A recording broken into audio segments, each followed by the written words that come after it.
Hi guys! Today, magluluto naman tayo ng napakasarap na chicken macaroni salad. Gusto nyo bang matutuhang lutuin ito?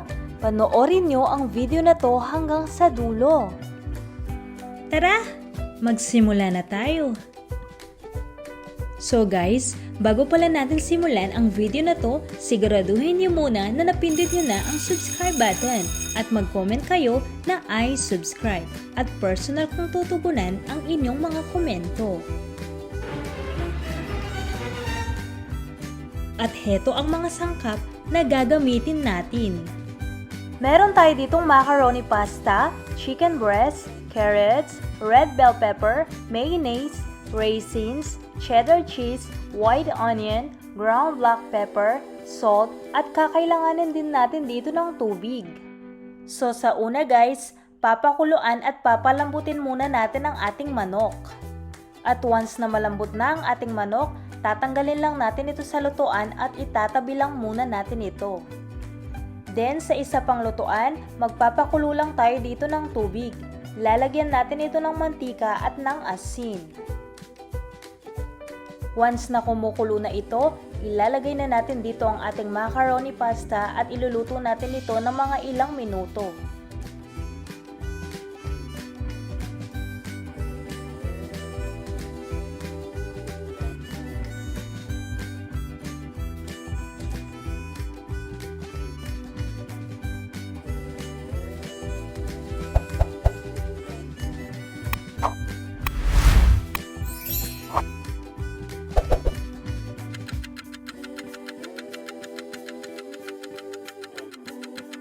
At once na naluto na ang ating pasta, pagsasama-samahin lang natin ang ating mga sangkap.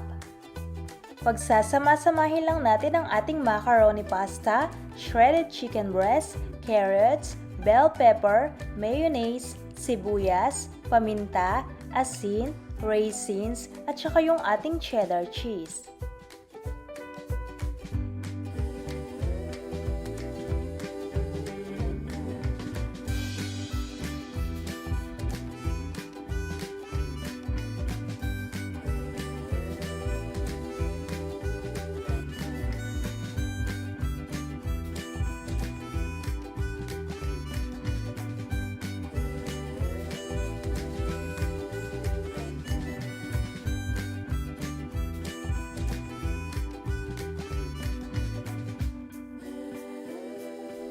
Then, hahaluin lang natin itong mabuti.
O diba, itsura pa lang, napakasarap na.